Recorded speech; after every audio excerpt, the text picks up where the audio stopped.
Ngayong araw nga, naisipan namin na paggupitan ang napaka-pogi kong anak dito sa may Pablings Barbershop. Kaya nga napili namin dito sa may Pablings Barbershop dahil talaga namang sobrang linis, sobrang ganda at very comfortable, very affordable at napakasarap magpagupit dito. Bukod nga sa napakabait na mga staff at mga barbero nila rito, siya hindi ka maiinip dahil libre ang kape, tubig at mga candy rito at ang mga pwedeng kainin ng pangbata. At pinauna ko na ang gupitan ang aking poging anak. Hindi ka ni kuya ng chocolate tsaka ng candy pagkatapos mo, okay? Huwag kang malikot ha. Okay. Yan na. Galing ha. Very good ha. Siya, bago matapos ang paggugupit dito sa napakakulit na anak ko, talaga namang sangkatutak na panguto ang ginawa namin dito ni kuya.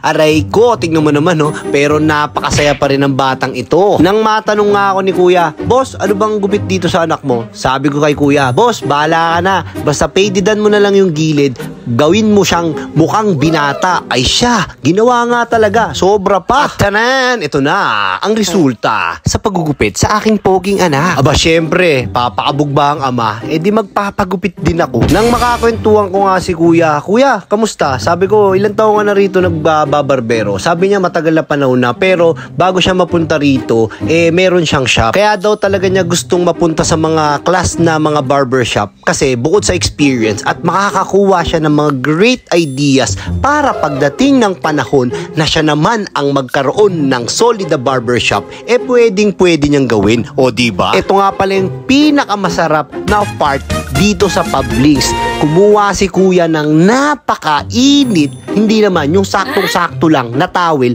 inilagay sa mukha ko at pagkatapos minekos-mekos niya yung mukha ko. Hindi ko alam kung hinuhulma niya yung baba ko, pero kuya, hindi mo na mapapaikiyan, talagang sobrang mahaba na yan. Aray mo. Pero in fairness kay kuya, talagang napakasimpleng tao niya. Napakabait, napakasarap kausap at talaga naman marami ka rin basta matututunan. Tulad niya, nakaka-inspire kasi matagal na siyang barbero, tapos meron din siyang barbershop, kaya lang napatalsik nga siya doon sa pwesto, kaya ang ginawa niya namasukan muna siya dito sa may Pablings sa mga class A at pagkatapos nun kukuha nga siya ng mga great ideas. And tenen, ito na ang kinalabasan. Hindi ko alam kung nagustuhan nyo o kung nagbago man, pero sa tingin ko medyo pogi na rin talaga kami ng anak ko. So thanks for watching mga kamangga. Nasayang ko na ng 2 minuto at 40 seconds ng buhay nyo.